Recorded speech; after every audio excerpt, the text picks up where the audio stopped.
सर्वेभ्यो संस्कृत अनुरागिणेभ्यो अहं हर्षितः नमस्करोमि। भवद्भिः दृश्यन्ते काव्योम्। अद्य भवतां समक्षं भारतस्य स्वतन्त्रतायां संस्कृतसाहित्यकाराणां संस्कृतसाहित्यानां च योगदानं विषयम् अधिकृत्य चर्चां कर्तुम् उपस्थितोऽस्मि। वैदिककालस्य चर्चा करवाणि तर्हि अस्माकं ऋषिमुनयः पृथ्वीं मातृभूमिं मन्यन्ते एव सर्वस्वं मन्यन्ते। माता भूमिः पुत्रोऽहं पृथिव्या इदं वाक्यम् अथर्ववेदस्य उद्घोषणः। परतन्त्रतायाः जञ्जीरेषु निमग्ना स्वमातृभूमिं दृष्ट्वा संस्कृतसाहित्यकाराणां मनः क्षुब्धं स्वाभाविकम्।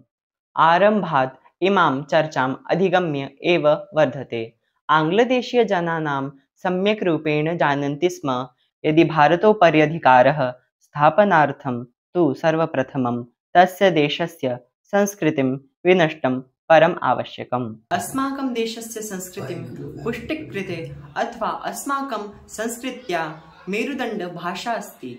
संस्कृतभाषां ध्याने स्थापिते एव आङ्ग्लभाषां भारतस्य सर्वकारस्य भाषा एवं शिक्षायाः माध्यमः निर्मितवान् तथा संस्कृतस्य पारम्परिकशिक्षाम् अवैधघोषितवान्। येन कारणेन संस्कृतगुरुकुलविद्यालयम् अवरुद्धः जाता। आङ्ग्लशासकानां निन्दाकारणात् विविधपत्रिकाः यथा संस्कृतचन्द्रिका, ज्योतिष्मती प्रतिबन्धिते स्म। स्वतन्त्रताया आन्दोलने प्रतिभागिनं संस्कृतविदुषः प्रताडितं कृत्वा कारागारे निक्षिप्ताः। परन्तु कार्यं वा साधयेयं देहं वा पातयेयम् इति मत्वा संस्कृतविद्वांसः भयभीतं नाभवत्। अप्पाशास्त्री रचनासु युगबोधः, राजनैतिकचेतना, राष्ट्रप्रेम, सामाजिक यथार्थ विसङ्गतिमाध्यमेन व्यङ्ग्यं स्पष्टप्रतिबिम्बित भवति। पञ्चबद्धः शुकः कवेरपि एका उत्तमरचना अस्ति। अस्याः कवितायाः माध्यमेन अप्पाशास्त्रिः पिञ्जरे निबद्ध शुकमाध्यमेन पराधीनभारतस्य पीडाम् अभिव्यक्तिं प्रस्तुते स्वतन्त्रतायै राष्ट्रव्यापी स्वरं मुखरितवान्। ब्रिटिश् शासनस्य साम्राज्यवादी नीतीनां क्रूरदमनात्मकस्वरूपं व्यञ्जितवान्। विहगराजचिराय निश्चितनिश्चेव्यताम् अनुपमो विभावोऽयम् इह त्वया इति कुतूहलमात्र कलकिलयते मामकमान्तरम्।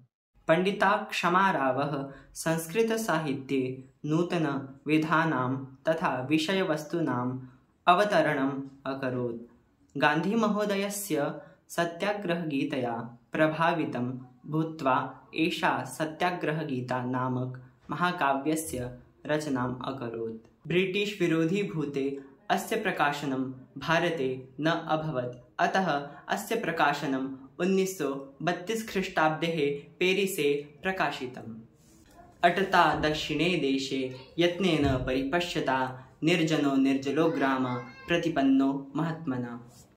अरविन्दघोषः महर्षि अरविन्दो वा एकः योगी एवं दार्शनिकः आसीत्। अयं युवावस्थायामेव स्वतन्त्रता संग्रामे क्रान्तिकारी रूपे सन्नद्धोऽभवत्। अस्य रचना भवानी भारती एका लघुकविता। अस्या रचना 1904 ख्रीष्टाब्दः आरभ्य 1908 वर्षस्य मध्ये मन्यते स्म। इयम् एकमात्र संस्कृतरचना। इयं रचना देशभक्त्याः ओतप्रोतश्च। अस्यां रचनायां 99 श्लोकाः सन्ति।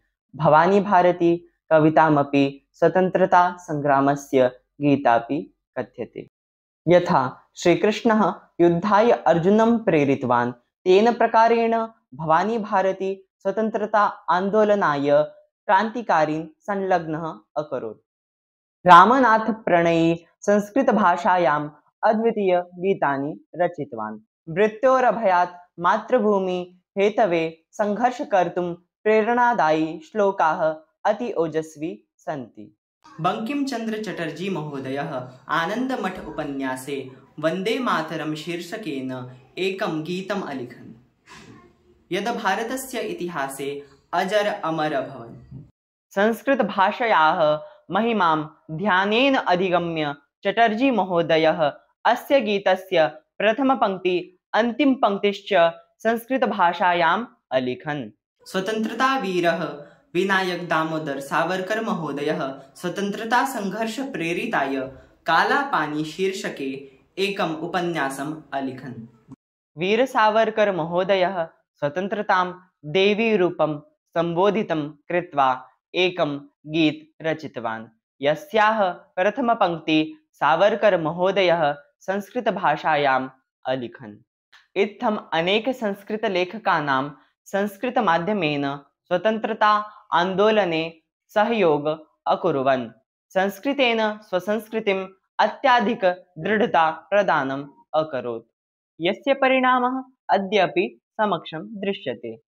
एतादृशं संस्कृतेज्येभ्यो स्वतन्त्रतासेनानिभ्यो तथा अन्य स्वतन्त्रता क्रान्तिकारिभ्यो भूयो भूयो नमः। धन्यवादः। पुनर्मिलामः।